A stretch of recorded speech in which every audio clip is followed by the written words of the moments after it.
Hello and welcome back to my UK vlogs. I have actually been home since Monday evening and it is now Saturday morning. I've had a little break from the camera while I've been editing my Portugal footage. I've actually got a gig tonight, but since this is the first time I've had to chat to you in days, I thought I'd have a little catch up first. So how did the digital nomadding experiment go? Well, I'm not quite sure that it worked really well. It worked a bit well.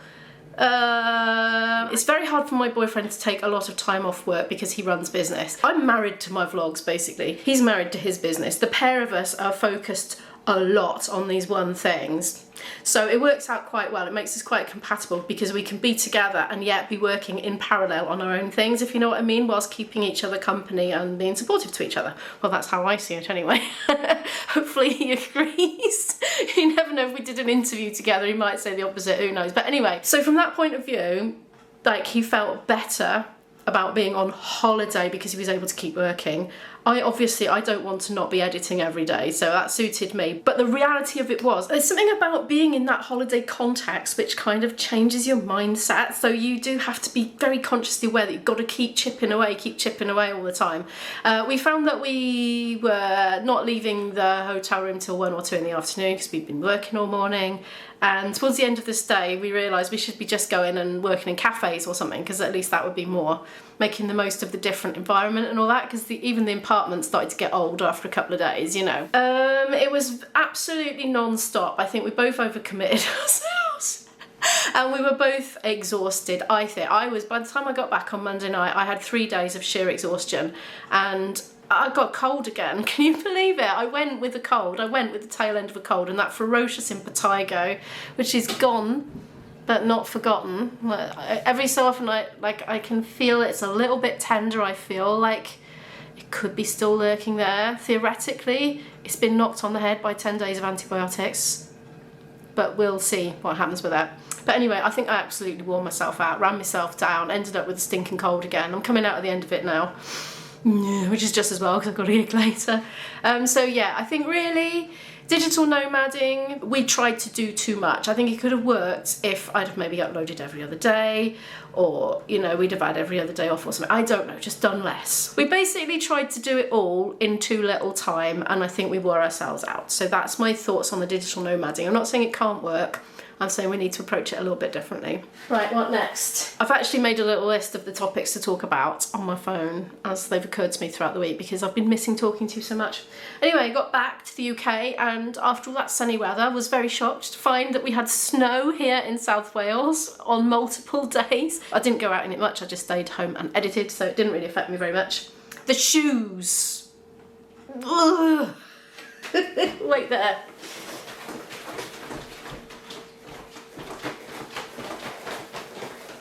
Look at the lovely, gleaming, new-looking shoes. If you followed my Portugal vlogs, you will know that I had a little incident. I went down on the banks of the River Tagus, the Tejo River in Lisbon, and I was having a lovely, peaceful time, listening to the waves lapping on the shore, looking at the seagulls, and just generally enjoying life. Unbeknownst to me, some human who presumably was in an unfortunate enough a position to not have a toilet accessible to them had cooped down in the sand, presumably dug a hole, covered it over with sand, and I don't know, maybe the sea washed it over it a bit and it found its way to the surface. I walked in it. I'm sure it was human. I'm absolutely sure it was human feces. I walked in it, didn't realise, and yeah. So if you followed my vlogs, you'll have known about that. Anyway, we'd had a big scrubbing session in the hotel room in situ at the time. Thought that had dealt with the stink. No, it hadn't. And then I put them through the washing machine, thinking that would be the end of it. No, it wasn't, but it was only a 30-degree wash. Oh, was it 40? It might have been a 40, but I put extra detergent in. No, that did not work. They still stank. I put them through another wash, which was, I put them through a 60-degree wash with double detergent and dried them out on the radiator, thinking that would be the end of it. What happened when they warmed up on the radiator? The smell came permeating out, didn't it? It permeated around the house. I thought they've got to go. These shoes you just see now before your eyes, these are brand new ones that I ordered from Amazon. They are exactly the same ones. The Karrimor ladies mid-mount, I'll link them in the description. They're my go-to footwear, I'm afraid, because they're so comfortable. Footwear can make or break your life, in my opinion. For years I went with Converses and DMs, and while they're very nice, good, comfortable shoes, everything's relative. And when I switched to walking boots, I don't even know if it was that brand or not, but stuff that's cushiony and supportive and ideal for walking on all terrains, it sped me up, and like, walking is less effort. I recommend to anybody who thinks walking is a chore to consider whether you could get footwear which just facilitates it better, because you might find that you turn into an old rocket legs like me if you just change your footwear, and you know, it puts a spring in your step. It literally buoys you back up. I mean, they're not that buoying-y, you know, but compared to what I had been wearing before, and compared to a lot of very flat shoes that have got like no suspension in them, you know, it's just like thud and then a shockwave goes up your legs, and I don't know, but with those, they kind of slightly spring you back up a bit, and you've got the support around the ankle, and they're waterproof. So yeah, I recommend that sort of thing. Right, I'm being really long-winded. It's because I haven't talked to you for so long. We've seen the new shoes. Now you're seeing a new phone. It's not a new phone, it's a second-hand new phone. I spent £205 on an iPhone SE, which is the one after the iPhone 11. So for me, going from an iPhone 7, which I lost in the airport, don't know if you saw my travel home vlog, I had a bit of a incident. I was a walking disaster on holiday, honestly. I made so many muck-ups, and that was one of them. I was so busy fumbling around with my cameras that I left my phone on the back, so I think it dropped out of my pocket, is the honest truth. Anyway, I've tracked down the phone. It's being sent to me by POOEY, but it's not here yet, and I was ready for an upgrade anyway. I'd knackered the charging port with all that sand going in it. I was totally ready for an upgrade. The battery, I've been having to charge it several times a day anyway. It was due a new battery, and I just thought, you know what? I've just been denying myself an upgrade because it's hard to justify the expense of it when it's not necessary. But anyway, I have now, and I'm really happy with it, and I will be getting my old phone back at some point when it comes in the post, so I will have a spare. So that's really good, and this should be better for taking photos because the camera on the old one was terrible, and I couldn't really film because the mic was broken. I could film with the back camera, but I couldn't film in selfie mode, so it was absolutely no good for vlogging, really.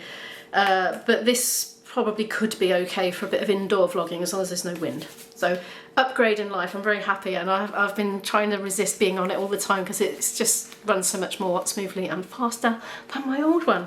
And speaking of which, I got my list on it, haven't I, in Notion. Yeah, got a new sim as well. That was a bit of a hoo-ha.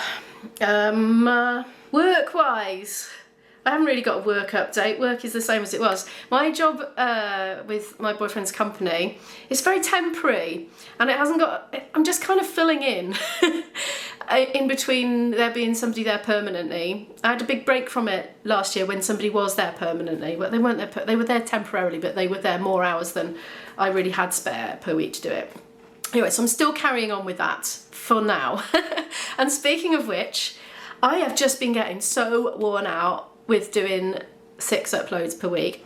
I'm gonna try and stick to 5, although that said, I might put the odd 6th one out. But the one I'm gonna miss is a Friday. I've got it written on my banner art on my channel page that I do 5 days a week and maybe on Friday, but I'm not sticking to it. I keep just putting one up anyway because I love it. I really enjoy vlogging so much. It's like if I get an idle moment, I think, oh, I could be editing, and so I'll fill it editing. And I think when you're really, really passionate about what you do, no matter what it is, you just want to keep chipping away at it all the time, and it does take energy, and you do get worn out by it. Even if it's just sitting at a computer, you can still get really, really worn out by it. And I think that's probably, honestly, it's probably why I keep getting ill with things, getting infections and colds and things. So I'm going to try and take life a bit slower, especially if I'm doing that day a week in the office as well.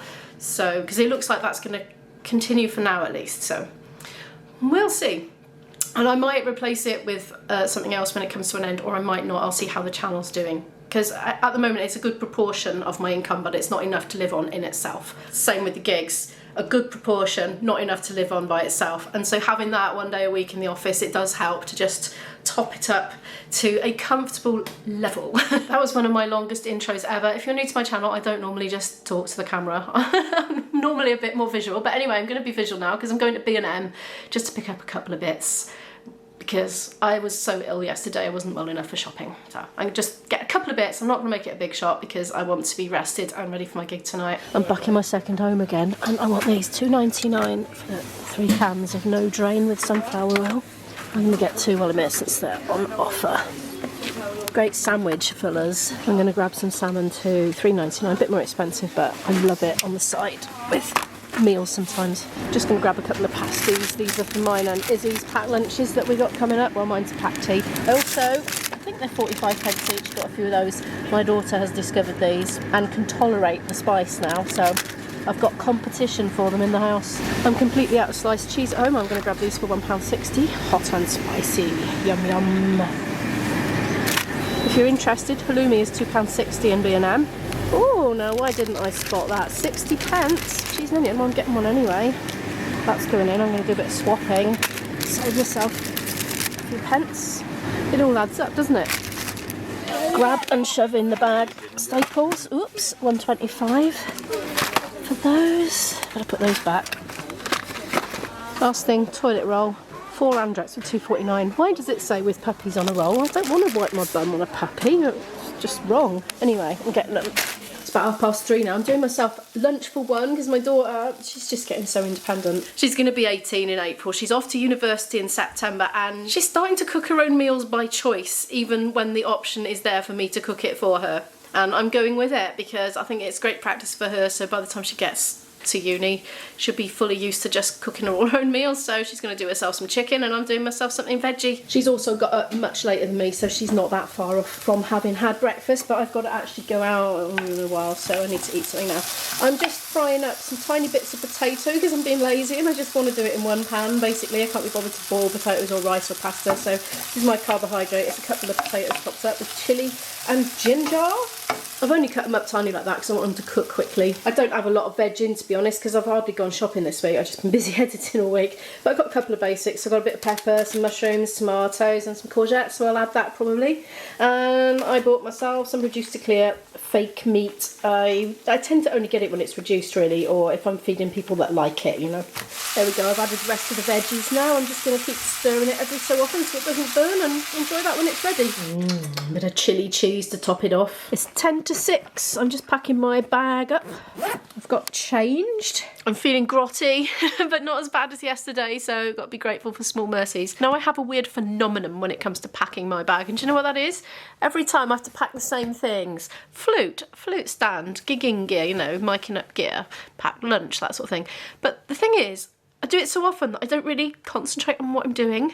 I zone out and think about other things when I'm doing it, and then every time I think, oh, did I pack my flute? And almost on the way to every single gig, even still, at my age, have I got my flute panic on the way, and I have to just surreptitiously put my hand into my bag, feel that my flute case is there, and then I'm reassured. And sometimes I think, but what if I put the case in and not the flute? Because I don't remember doing it, because it's so autopilot-y.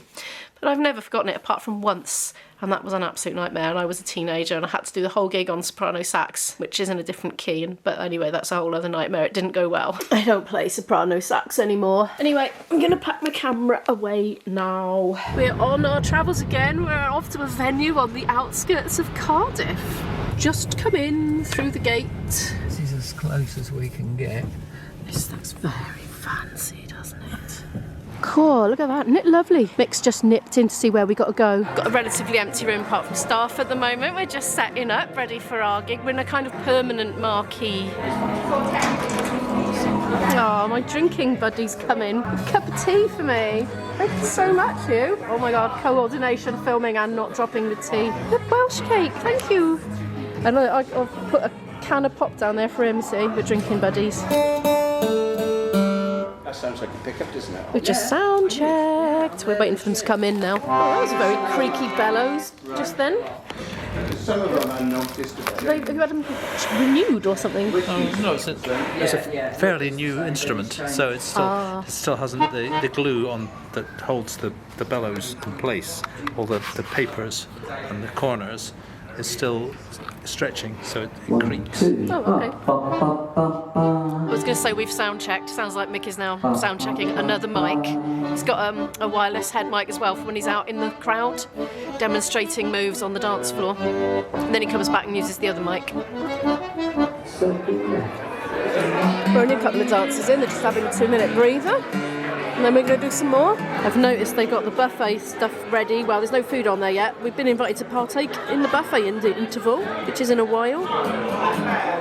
Excellent, yes, good. Come and join us, ladies and gentlemen. There's going to be an interval after this dance. You can't have a five-sided square. And we need to make a right-hand star. Join your right hands in the middle of the set. It's the interval now. I've come out for a little mooch around in another part of the building where there are not people. Not a real fire. I was expecting to turn around and see an authentic one.